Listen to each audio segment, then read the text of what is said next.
All right. To get one thing out of the way before this begins, I am not a furry. Yes, I have read plenty of manga where dudes have cat ears, but that's not really the same thing. Because I'm not a furry, I have no idea who a boof is or why discourse about boof boofed up on my timeline. However, that discourse did lead me to reading the wonderfully insane phrase, industry plant furry. An industry plant is a term typically used concerning music and musical artists. They'd be someone masquerading as indie or self-made when really they have the backing of record labels or executives or something of that nature. How does that apply to furries? I have no godly idea. It is a very, very funny thing to think about, though. Maybe, Is or Strange Aeons will do an explainer on it one day. It'd be a fun video, I guess. Theoretically, though, shouldn't I be a furry? I mean, my favorite video game series of all time is Ratchet and Clank, starring this little weirdo fursona dude. The fur to launch 1,000 furs. Unless the only furriness granted to me by the universe is that which comes with being an Italian man. Ratchet and Clank is a series of platform shooter games made for the PlayStation by Insomniac, whom the younger of you might know primarily from their recent work on the newest Spider-Man games, which are, to be clear, pretty great. There's a movie out loosely inspired by the first Ratchet and Clank game, or really the reboot. People broadly hated the movie, but I thought it was fine. You know, I spent a lot of my teenage years playing the PS3 future games to entertain my sibling, and I took them to the movie. It was a good time. It's a super fun, super silly video game series. So, of course, like any proper video essayist, I want to talk about the assassination of Iranian General Qasem Soleimani, or rather, a popular quote that came as a result of his death. I know, I'm so pretentious. 1. Ratchet and Clank. The first Ratchet and Clank game arrived in 2002 for the PlayStation 2, introducing us to a galaxy populated by wisecracking organic sexy robots and the wars fought between them all. At the center of the game is a cranky little dude named Ratchet. Ratchet is what's called a lombax because his species be having long backs. Ratchet carries around his handy-dandy giant wrench that he uses to go around smacking people with because, again, cranky little dude. His life gets turned upside down when he meets a tiny little robot who wasn't supposed to be born. Relatable content. See, this little guy was actually supposed to be this big, strong, takes orders but not shit type of guy. Alas, cosmic malfunction or manipulation, little robot runs away in order to stop the dude who created him and who plans to use his robot army to steal the resources of other worlds. Ratchet names him Clank because, well, robots go clank. There's a degree of absurdity and lame wordplay to the series that I have always found pretty endearing. That's my type of humor. On their mission to stop Chairman Drek, they go around collecting a wide variety of strange weapons you can use to kill various aliens and robots, exploding them all into a glorious shower of bolts. You know the saying, war, what is it good for? Making lots of money. Except it's like true on an even more fundamental level in the Ratchet and Clank universe. The more people you bonk on the nose with your giant wrench, the more money you get. Hell yeah. They try to enlist galactic hero Captain Quark to stop the evil, but Quark is in on it. Sometimes heroes abuse their positions in the title of hero. Now that sounds important. I wonder if that's going to be a theme in this essay. Probably not. You know, the Game of Thrones writers said themes are for kids. I'm very young and cutesy, but I am an adult, so I definitely would never stoop so low as to engage in thematic coherence. Gross. The second game was called Ratchet and Clank Going Commando because Ratchet becomes a commando and because he's always going around freeballing. You think that that's a tail sticking out of his pants, but really, he's just happy to see you. This is the first game I ever played on the PlayStation because, despite being all cutesy, I am older than the known universe. I am decrepit. The duo are heroic celebrities now who are incredibly bored with life because life is sort of boring. A scientist man comes along and he's like, "Hey, a thief has stolen my cute alien, a little experiment pet thingy. Get it back, please?"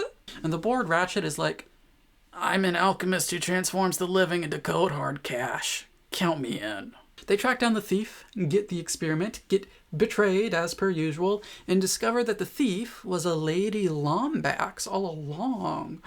A love interest for the series, you might be thinking? But no, after this game she is never seen again. You can imagine Ratchet was running low on funds and maybe he bonked her on the head with his wrench to buy another couple rounds at the bar, as dudes be doing. Turns out the villain of this game was Captain Quark, trying to orchestrate a return to heroic perception via unleashing horrors on the universe, stopping said horrors himself, and blaming the unleashing on Ratchet, because when you're going commando, it doesn't take much to unleash the horror. Of course, leashing horror is what it's called when you put a literal leash on a feral brat pup who takes sexy scream mask photos.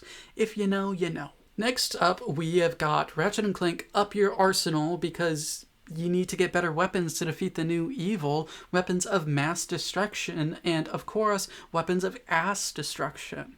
Furries everywhere stand united and cheered. The series used to contain a lot of adult humor. Here we meet the recurring antagonist, Dr. Nefarious. Like how Dr. Doofenshmirtz is a doofus, Dr. Nefarious is a doofus.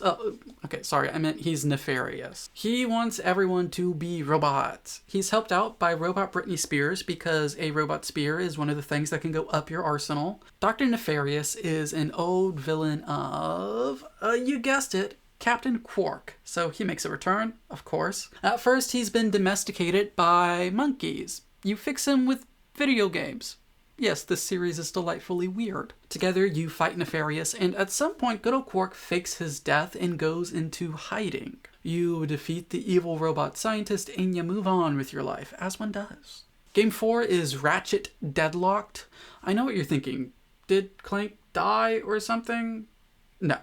The real question is, why did they stop with the vaguely sexual puns? Well, if you're degenerate enough, you can still see the potential in this title. Locked?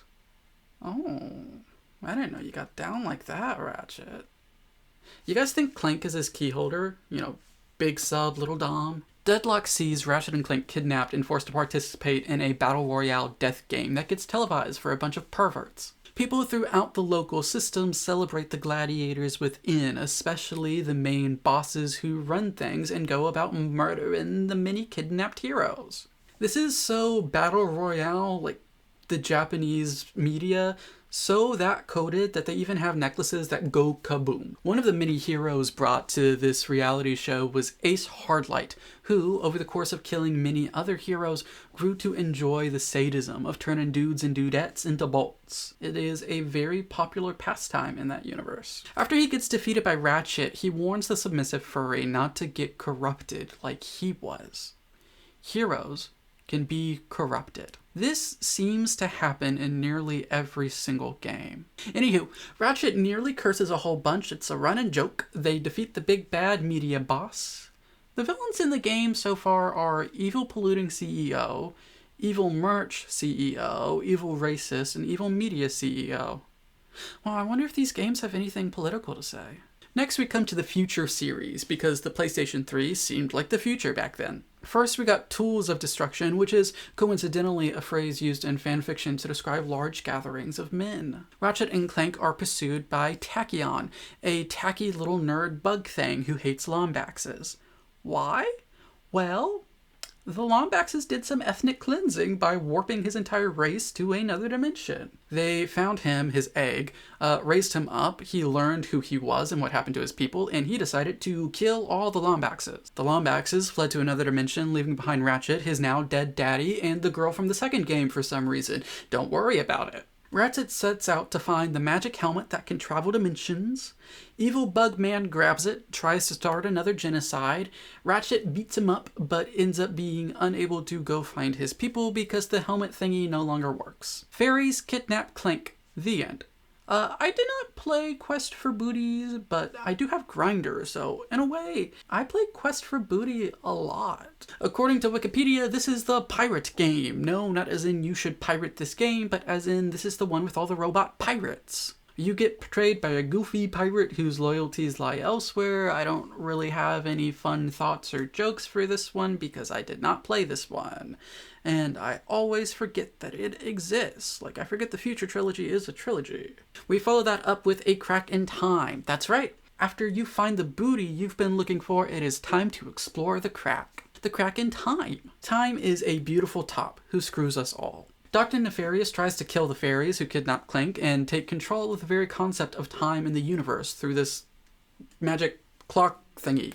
Talk about nefarious. To rescue Clank and stop Dr. Nefarious, Ratchet finds yet another Lombax, General Alistair Azimuth. His initials are AA because after the life he led, he probably spent a long time self-medicating with alcohol. See, he's the one who gave Lombax tech to the evil bug dude from Tools of Destruction, leading to the whole Lombax genocide thing. So he got exiled before they fled to a different dimension. The two decide to use the giant clock thingy that controls time to undo the past and save the Lombaxes. When they find Clank, and Clank nerds out talking about, no, don't do that, it could destroy the universe. Ratchet is like, oh, damn fam, good point, let's not do that. Azimuth calls him a slur, like an anti-gay slur, and leaves. Okay. Maybe I embellished that bit, but that's the idea. They defeat Nefarious, Azimuth kills Ratchet, Clank turns back time to save Ratchet's life, they defeat the older Lombax, the big guy sacrifices himself to stop the big clock from breaking, Ratchet and Clank are together forever. They're like totally married. The end. Then there weren't any games. Well, okay, there was Into the Nexus, but who the hell knows what that is? They made a remake of the first game to coincide with the movie. That was the only Ratchet & Clank game for the PlayStation 4. The Galactic Rangers in this game and the movie are revealed to pretty much be all incompetent, muscle-brained morons. As the games went on, the humor shifted away from Ratchet being brash and kind of cruel and everyone being kind of cruel to poking fun at how many powerful people are really kind of dumb and just lucky. To showcase the PS5, we finally got a new game. Rift Apart is disappointing in that the title can't really be read as a lame sexual innuendo. Insomniac has truly lost touch with their roots. Shame. The Dimensionator is back. It does some weird stuff. We meet alternative versions of a bunch of the characters, including the female Ratchet, Rivet, and the female Clank, Kit. I mean, that's kind of simplifying, but still. In Rivet and Kit's universe, Dr. Nefarious is competent. I know. Shocking. He is an evil, murderous dictator. They team up to stop him from using the big dimension helmet thingy to take over the multiverse. Yay, multiverse! So, those are the Ratchet & Clank games. We've got a basis for one half of the title. Let's get to the second. 2. The Life and Death of Soleimani. Qasem Soleimani, born 1957, was 22 years old during the Iranian Revolution. That year, 1979, Soleimani joined the military, helping to put down rebellions and fighting against Iraq.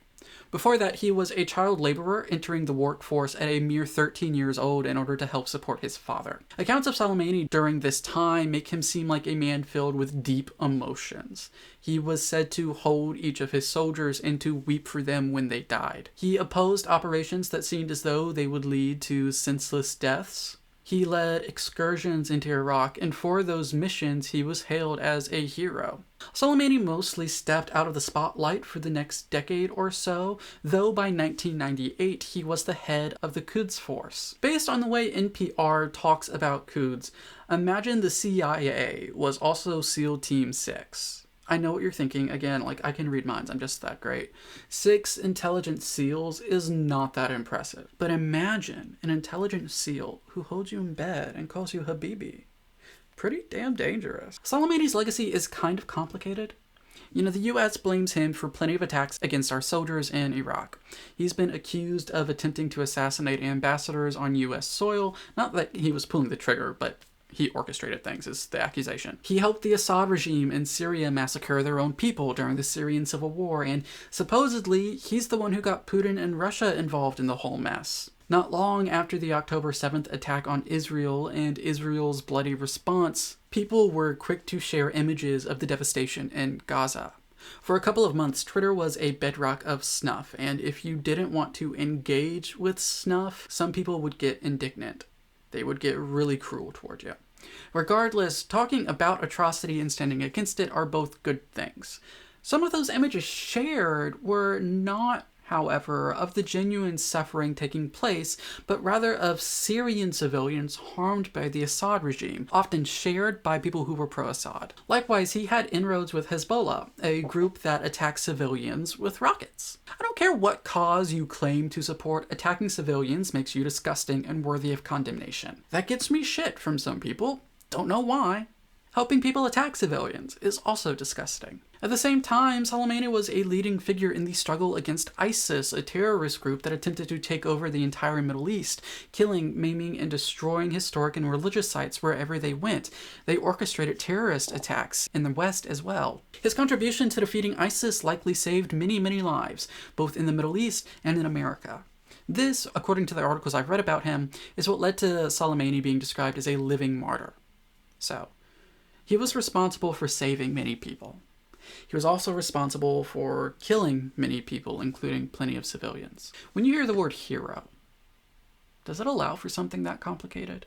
We're getting into difficult questions about life here. What defines a person? Is it the good they've done? Is it the bad?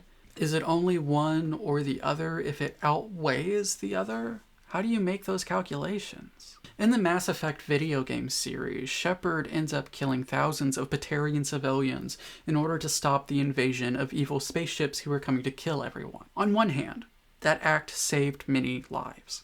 On the other, it destroyed many lives. From a purely utilitarian perspective, it saved more than it ended, so it was an act of good. But utilitarianism is only one ordering of moral philosophy. Plenty of redemption arcs in media revolve around an evil-coded character turning around and sacrificing themselves at the last moment in the name of something good, or to defend the good guys. Are they defined by that last moment or all the moments that came before? Can hero ever be a sophisticated enough word to describe anyone?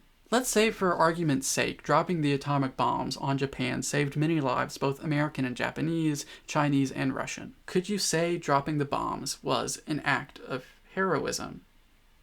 Personally, I can't. I can't think of all of the death and suffering caused as something good. I cannot call the bombers or the bomb builders or the commanders heroes for that act that ended the war and likely saved lives. Soleimani was killed on the order of President Trump on January 3rd, 2020. Far-right religious extremists were so enraged by this act that 3 days later they stormed the U.S. Capitol and attempted to execute members of the U.S. Congress, as well as Vice President Mike Pence. I'm sorry. That was a different group of right-wing religious extremists. I get them mixed up every now and then, you know?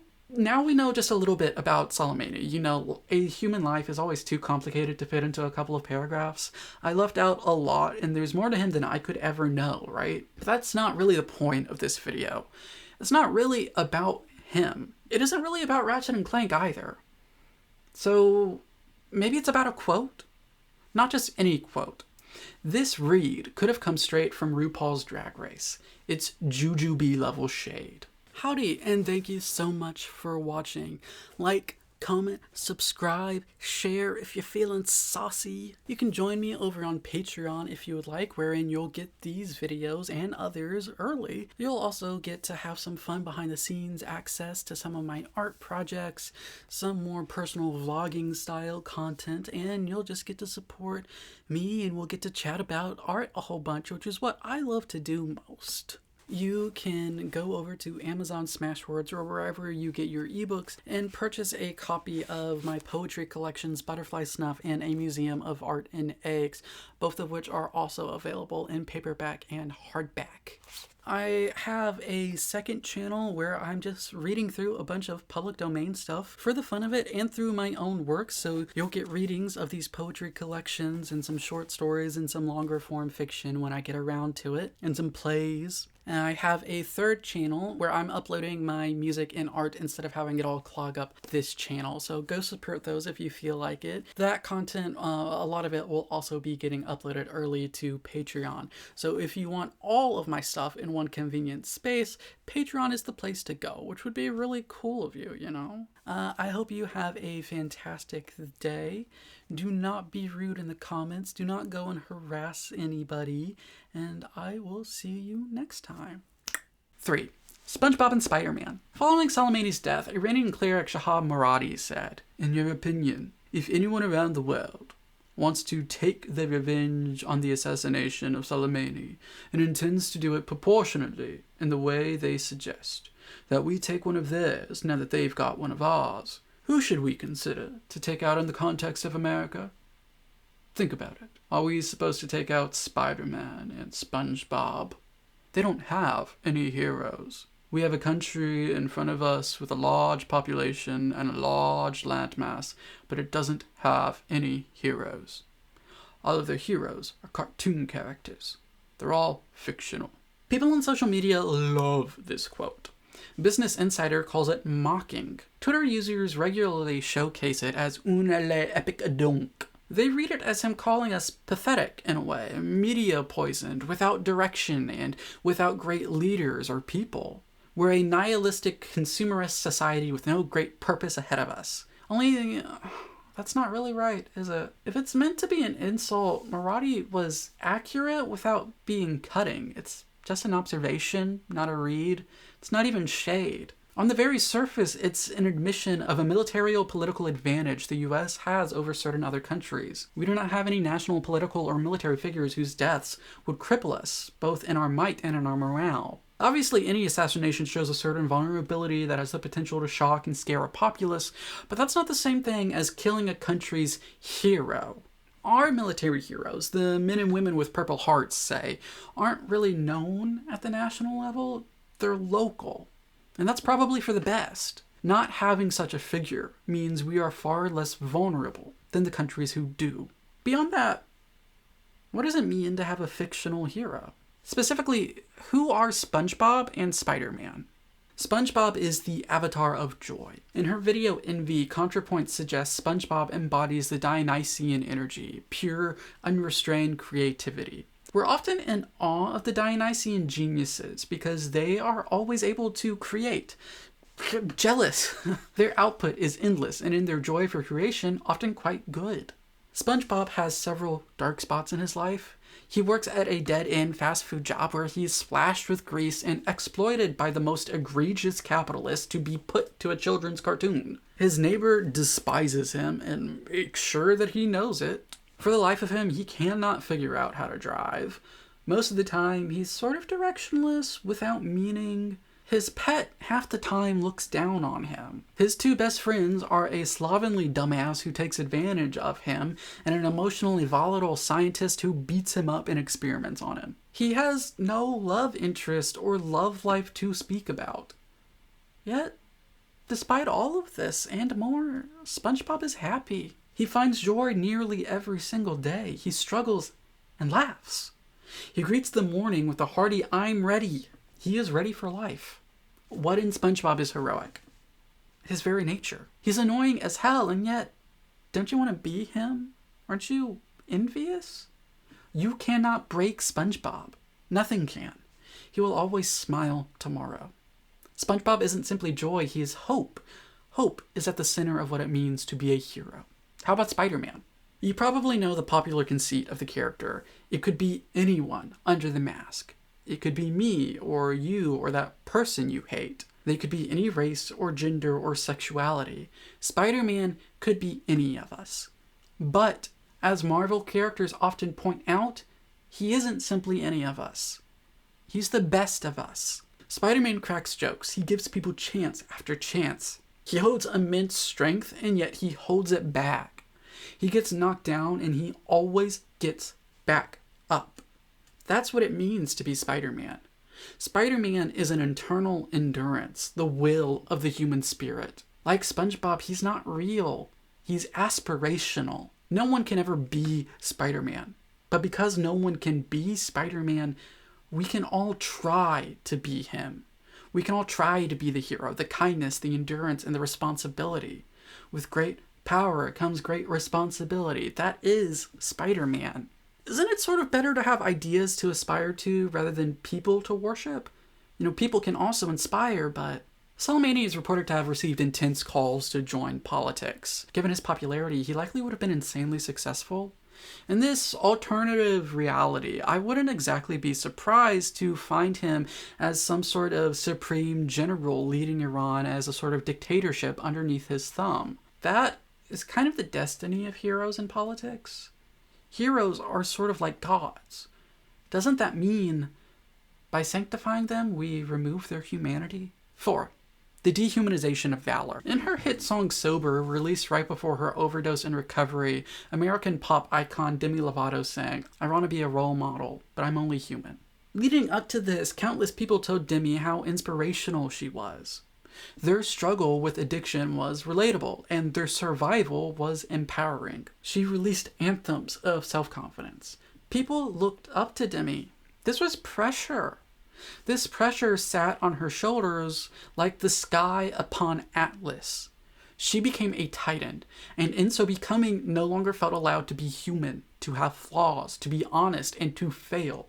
If the United States of America were to have a sort of Greek Parthenon, a polytheistic group of heroes, who would it include? Well, the founding fathers, Abraham Lincoln, Martin Luther King Jr., Michael Jordan, Beyonce, and Dolly Parton. Let's ignore those last three because I mostly added them as a joke to offset the first half. When the smash hit musical Hamilton came out, a certain group on the right freaked out because how dare you cast non-white people? And a certain group of the left freaked out because they don't have any media literacy. I have a whole video on that. What's important to note about Hamilton and its portrayal of the founders is that it isn't really engaging with them as human persons. Rather, they're characters, conjurations, folklore. They are mythology. Growing up in America, at least in the 2000s when I was in elementary school, I know I'm so old, but also I'm so young. The American Revolution and the Founding Fathers were less taught as history and more as mythology. This includes literal myth. I remember being taught and reading about George Washington and that cherry tree. According to the story, Washington hit a tree with an axe as a child. His dad got all mad because how dare you? And Washington confessed because he could tell no lies. This story first popped up in the 5th edition of Mason Locke Reams's biography on Washington. Reams apparently included this story so as to teach that greatness comes from virtue. Washington did important things, not because he was a figure of power stuck in important times, but because he was a good person. If you want to be important, you must embody these same virtues. As far as we know, Reams made this story up whole cloth. Or should I say whole tree? For Reams, Washington could not be a person. He could not have complex failures and deficiencies. To properly guide the next generation who would look up to Washington, he had to become a mythological figure of virtue. I have a video where I critique Donald Trump's education plan from when he was running as a candidate for the 2024 election. One of the things that drew my ire was the focus on patriotic education, and specifically his dislike for the vilification of the Founding Fathers. Often when this is brought up, it is in the context of people discussing the human flaws of the founders. Specifically, that the majority of them were sexist and racist. They owned slaves. That was a major flaw that they had. However, to discuss that makes them human. And to make them human ruins the mythology. If you desanctify the founding of America, people might be a bit less patriotic. They might be a bit less inclined to live and die for this country. Politically speaking, dehumanizing people is effective. It always has been. Normally, we think of this in the negative.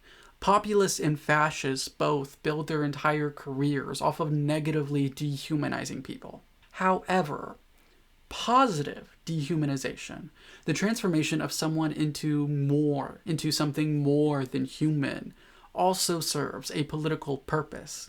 It allows for more easily digestible stories. Politics is theater. History is storytelling. Now, of course, Hamilton takes an interesting approach. It steeps itself in the mythology of the founding and not necessarily the historical reality.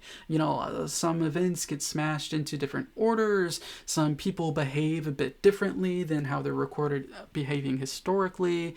Some are more progressive or more villainous. But it doesn't take a Christian theological approach that the divine is beyond reproach. Rather, it takes the Grecian style. The figures of myths have faults. They can be cruel and nasty. They have fatal flaws. They sleep around. They murder. They're less sacred than certain conservatives would like, whilst at the same time not being human enough for certain members of the left who critique the show and hate it for different reasons. This is important though because Hamilton isn't really about the 1700s like at all. It's about the 21st century. Black and brown people are struggling against royal racism. That's the show. By keeping the myth, it elevates the leaders of today's struggles. By making it more Grecian than Christian, it manages to not be preachy and to warn the leaders of today that the world will move beyond us. It will improve, and we have to take precautions to make sure we do not build tomorrow on the backs of other people we might consider beneath us. We have fatal flaws that must be interrogated. When you make historical figures into heroes and myths, you cannot bear critique upon them. Critique challenges fragile stories and fragile systems. If you think patriotism is a weak force held up by the fragile stories of valorization and positive dehumanization, critique of the Founding Fathers, even historically accurate critique, is threatening. You cannot abide by it. In the comments to that video over Trump's education plan, someone said that they were worried about such a thing and found it more important to gloss over the negatives in order to build a foundational layer of love of country. Foundational layer is doing some heavy lifting there. It implies that once that layer has set, more complex stories can be told. In years past, that seemed to be the general consensus. You complicated the stories and narratives of history as you aged and went through more thorough education. You learn more and more about the horrors of slavery the older you get and the more your little brain can handle atrocity without breaking. This seems to have fundamentally changed recently. There are some conservatives who are more scared about the fragility of their own foundations, so they do not want these complications introduced at all. This is how censorship is built and how history gets forgotten. Positive dehumanization cannot handle human flaws. To make a hero out of someone in the superhero sense is to make them sinless. It's really interesting because a lot of the people who push positive dehumanization are religious conservatives of Abrahamic belief systems, where this sinless idea is just flat out heresy. This tendency isn't relegated to the right though, obviously not.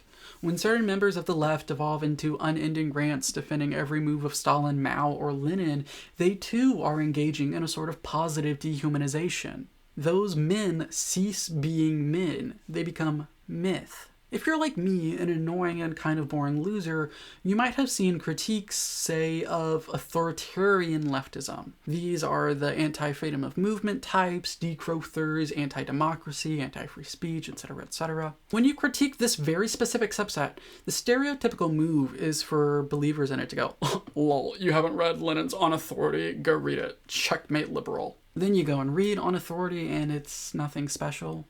This very specific type of leftist throws out theory and text by their idols not like they are essays you can agree or disagree with, but as though they are religious texts, dogmas that must be held sacred. This is because they are insecure in the stories that prop up their beliefs. The story of politics is the story of positive dehumanization.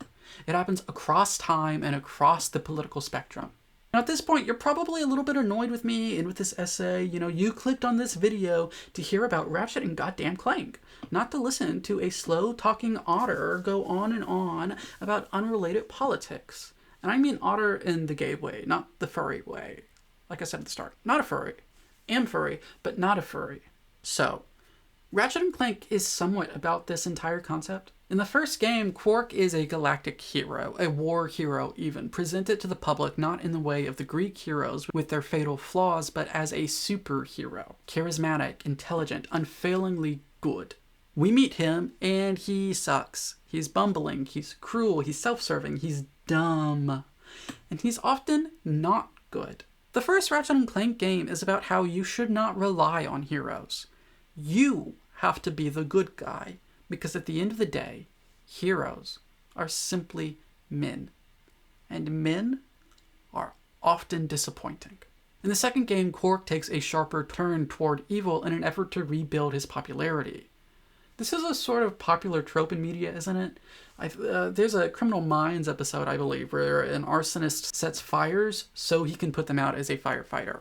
Hero syndrome. Syndrome in The Incredibles, Mysterio in that one Spider-Man movie. Heroism, like fame, is often portrayed as a sort of addiction. These sorts positively dehumanize themselves, thereby separating themselves from humanity and allowing them to inflict their cruelties without guilt or shame. They don't have to think of their villainous acts as villainous, because they will still be worshipped and called a hero. Quark does not want to do heroic deeds. He wants to be a hero. Hero is a title, it's a state of being, rather than a series of action, at least in this socially constructed version of the word. In Game 3, he tries to be better but ends up turning cowardly and running away because the prospect of being a hero, in the sense of doing heroic deeds, is too scary. Self-sacrifice, or the appearance of self-sacrifice, can place one's name back on the list of heroes without requiring any of the continuing great responsibility. You get another don't meet your heroes sort of lesson in this game with Britney Spears parody, a celebrity who many looked up to, in the game, not Britney Spears herself, being plainly evil and cruel. Ratchet & Clank consistently warns us about celebrity and fame. Deadlocked is all about the corruption of heroes. Ace Hardlight was once a good guy. He stopped being such. Heroes are capable of being corrupted. Good is not a state of being, but rather a continual set of choices. Ratchet & Clank is a cartoonish, silly, fun, shoot-'em-up video game series. It's also kind of one of the reasons America doesn't have a Soleimani. From a young age, we are taught to be wary of heroes. This lesson isn't always drilled in, and it doesn't always stick. When you do not properly teach this, people buy into cults of personality. Populist strongmen promise to save us, and the people who like these populists can't stand any critiques of their heroes. Nuance dies when heroes thrive. Men are never monsters or heroes. They are always just men. That's the lesson of Ratchet & Clank, and that's why it is good that our heroes are SpongeBob and Spider-Man. May we be so blessed that always remains the case.